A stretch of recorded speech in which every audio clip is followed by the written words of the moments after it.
drugs, smoking, and so on.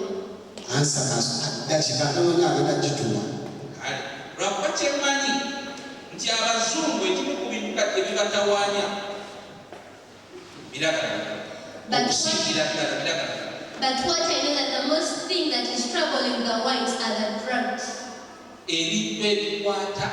The addictions. You should be vigilant on those things. These men who write the Bible, those whom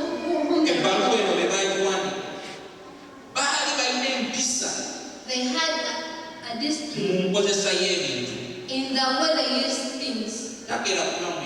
He does not come to morning and take alcohol. No. They could not take alcohol in the morning. That's why when the Holy Spirit, Peter did not deny taking alcohol. And he said that he was drunk.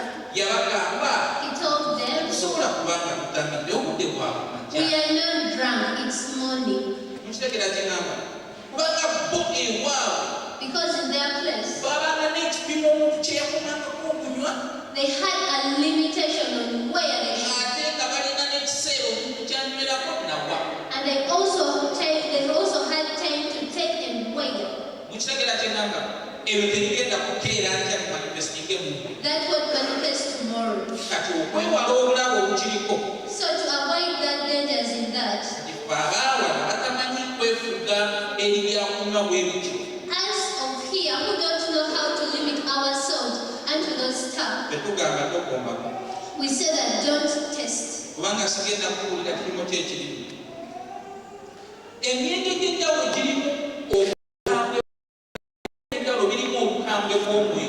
Different drinks have their own experience. Alcoholic levels. The alcoholic levels are always different.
Celebratory wine.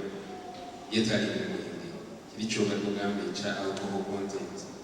Go to make chupayo na nailo vianile bon seve arula hizo kumbuza mmanyi mtia kumanya business plans given to mwenge na information tubera nayo kabwa agambe chupayo mwenge mu omwenge siku ekimu percentage zanjawulo volume zanjawulo naye okunywa omwenge gwo tuguleke okudamu ekikuzo kyabuzizza ekyabantu abakozesa ebiragalalagala mu masomero abaana bebabuzizza almost 70% bakozesa ebiragalalagala mu masomero wawaniwadde mu Uganda. Yes, 70% baana b'amasomero n'abaana nabo bayinza bali bakozesezza. Kati mu bannayuganda abavubuka ng'ekyo olungana lw'abavubuka balinga 23%. 23. Those are adolescents abanywa omwenge. Kunywa omwenge mu bantu generally basajja be basinga okunywa, that is 18%. Naye nga ebiragalalagala bino okukoola biki it is about 10%. So ku bantu 10 b'osanga babeera bagaya akakoola, ku bantu 10 b'osanga batono 3 banywi ba mwenge, naye ate era buli atamiira lulwe. So tweyanziza mukubireko mu ngalo. Nevertheless, omwenge Bayibuli ekwogera genda. The Bible speaks about wine or alcohol. Kati njagala mutunuulire cause ne effect. So I want you to look at cause and effects. Obulabe bw'omwenge, the danger of alcohol, kye buzaala. it's what it bears. Kitegeera bwe bulabe bw'omwenge. That's the... Oli mwetegefu okulisikinga Kristo lw'omwenge. Are you ready to risk Christ because of wine? Oyagala kunaako kiwoomerezedde kiggwawo, naye oli mwetegefu okuteeka Kristo ku lusuubo lw'omwenge. But are you ready to put Christ on a bending wheel? Kamekanga mwanywedde ku kyayi kyawo obuti. Kamekanga okyawulira Mukama. Eka naawe okona bwe wanywedde okuwulira Mukama. Kale gwawedde budda. Kyokka wanywedde budda okusinga wayini osobola okunywa omwenge. Wayini esinga. Kansomere ekyawandiikibwamu ki? Nsame galewo ensonga y'omwenge. Efeso essula 5. Ephesians 5. Olunyiriri lwa 18. Verses 18. Agamba nti temutamiiranga mwenge, naye mujjule omwoyo. Temutamiiranga ki? Naye mukole mutya? Mujjule omwoyo. Owulidde maama? Temutamiiranga ki? Kati buli w'owulira ng'oyagala kutamiira mwenge, kunywa kukenge, nywa ku mwoyo. Amina. Kale tulina kulambika njagala ebibuuzo 2 ebikalawo kimu 2 kimu 2 bisatu. Kale 1 2 3 ate wenda mbegayirira ati bizze ebibuuzo 2 tulina eddakiika ntono. We will do that mu maaso eyo ebyokubuuza, naye tugenda kubuuza bano tugezeeko okwambula ebibuuzo byaffe tugende kukiddako.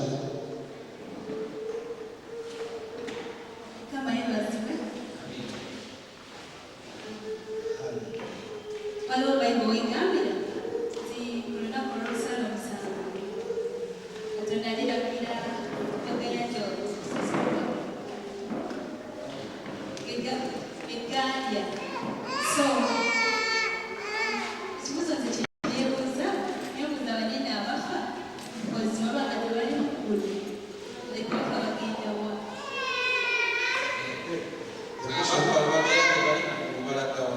If the dead do not go to heaven, where do they go to? They go to the realm of spirits. Because we leave the flesh in the soil, when we leave the body here, and people bury the body in the grave, the spirit comes out of the body and it goes to the realm of spirits. Do you understand what I'm saying? But in the realm of spirits, it is separated in two parts.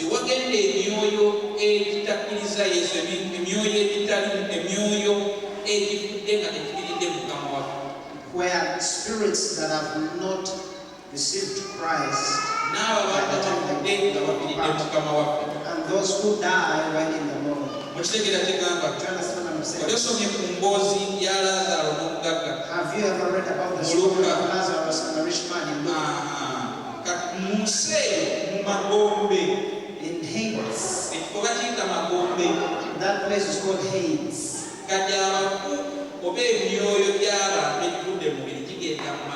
Now the dead, or maybe you can say the spirits of the dead people, they go to Hades.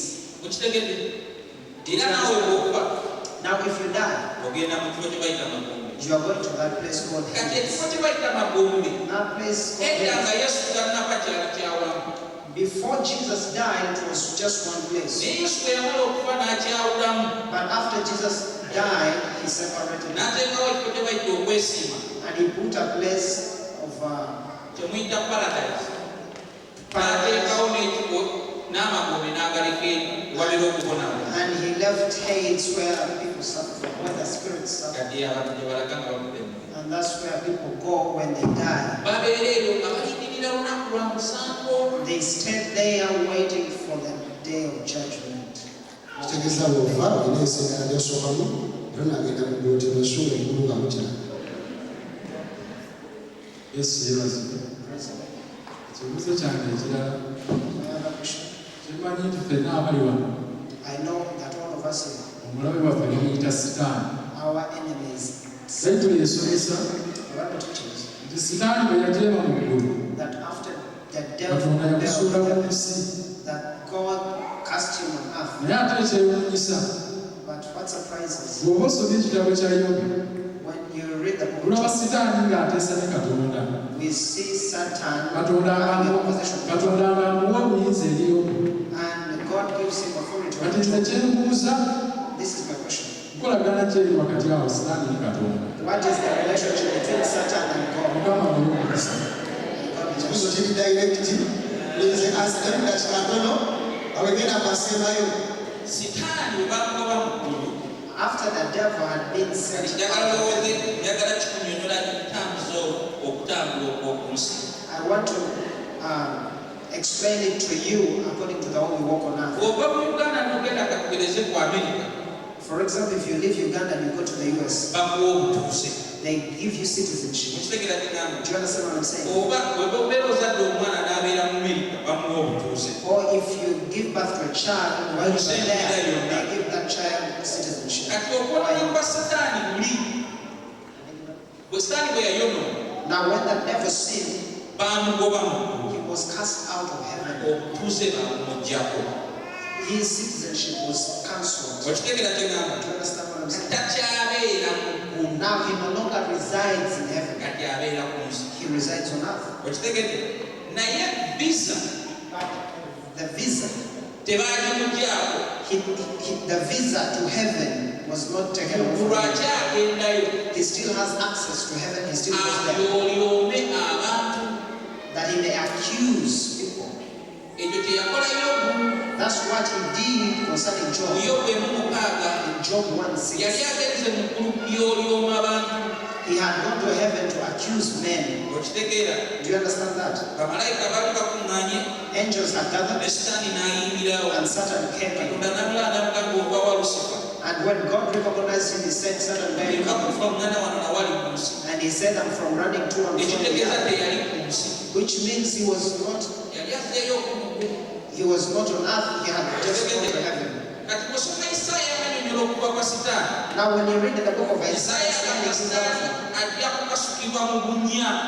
Isaiah says that the devil will be thrown into the pit. Kati tulowooza nti yasuulibwa mu bunnya. Now we tend to think that he was thrown into the pit already. Maaso eyo wajja okukasukibwa mu bunnya. He shall be thrown into that bottomless pit. Omulundi ogwo bajja Future. kuba bamuggyeeko obutuuze bw'omu rather visa y'omugulu nga takyaddirayo ddala. At that moment, his visa will also be cancelled. He will no longer have access to heaven. Ajja kuba kitaaniddwa.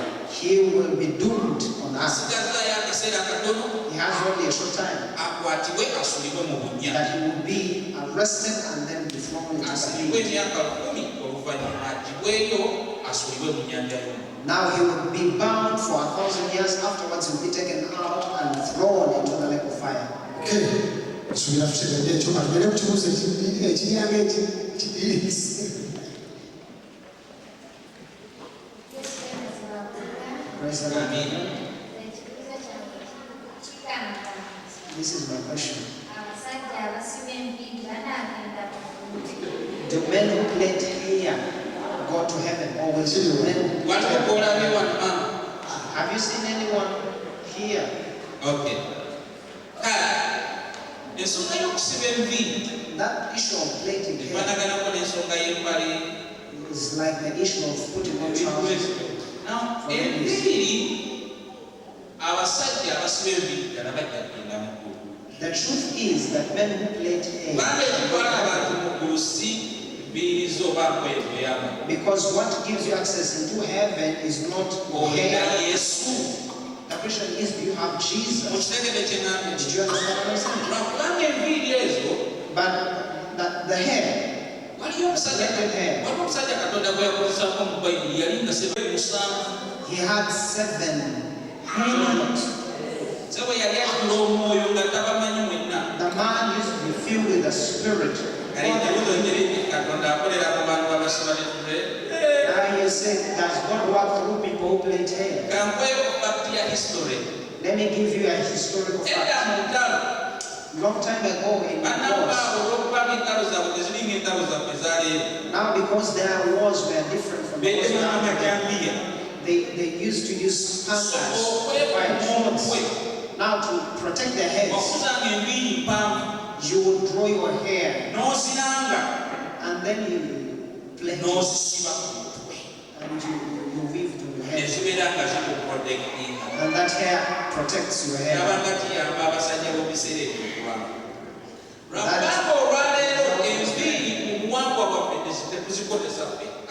But in our tradition as Africans, we do not use plait hair. Now to put a difference between tradition and what the Bible teaches. Do you understand what I'm saying? In tradition, I cannot plait hair.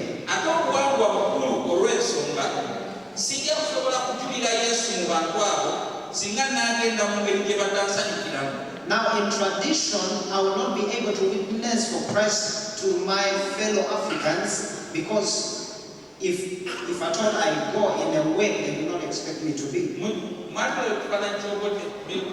Have you ever seen Obote's photo? It's women who usually have. But Obote allowed his hair. This is about tradition. Now it's all about tradition. Now, tradition is very important about born again ministry. That we are messengers of Christ. We are messengers going to where? We are going to people. Do you understand what I'm saying? Now as a youth, we must position ourselves in a way that these people will receive us and hear. Did you understand what I'm saying? Because if you go there with dreadlocks as a young man,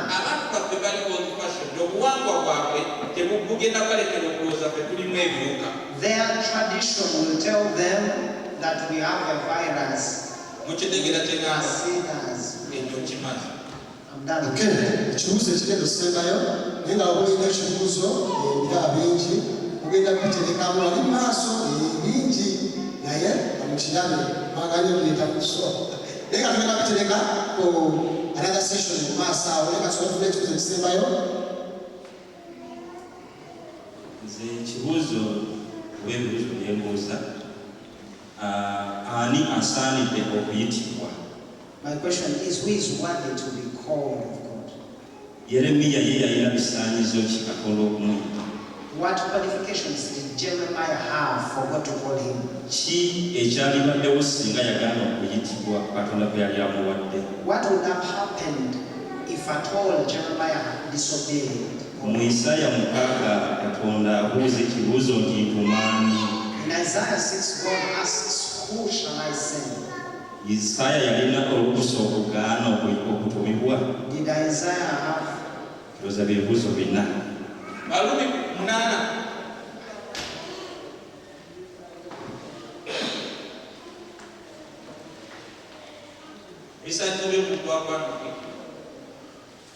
Romans 8.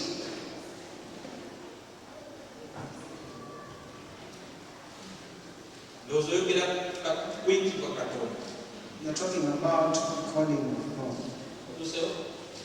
Romans 8.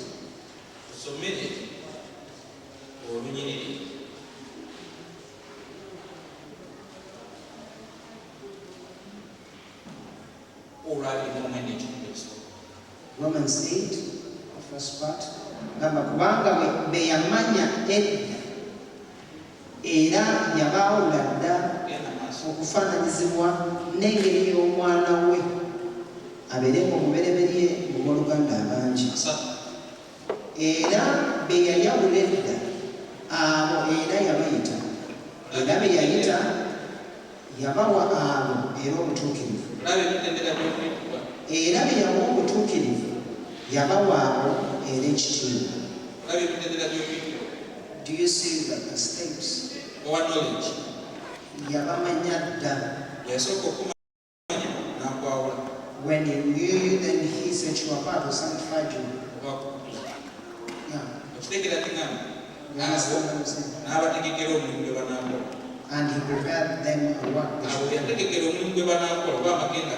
Those that he predestined, he called. Now God does not just land on you.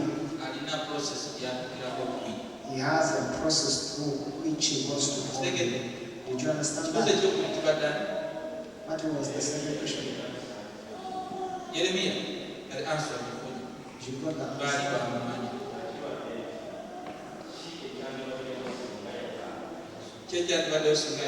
What would have happened? What happens usually when you disobey God?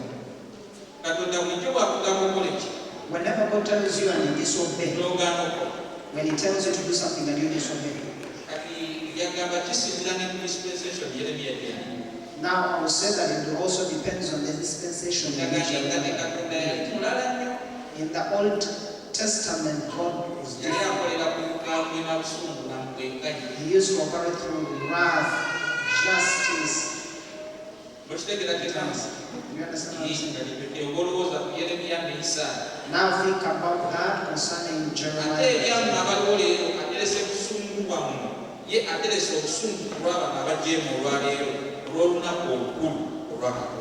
Now for those who are living in this dispensation, God is keeping his wrath for those who are disobedient for that great judgment day.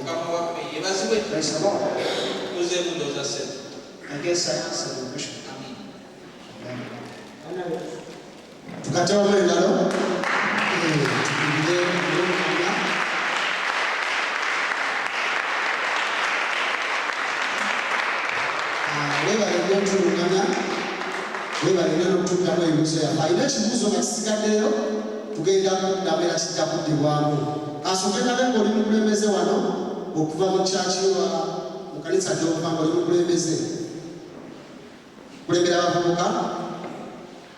Okay, ate olina tiimu tuwazze nayo agwati kulembera oyinza n'abasiba kulya abavubuka naye nga kwayagaleese nga you are here on their behalf. Okay,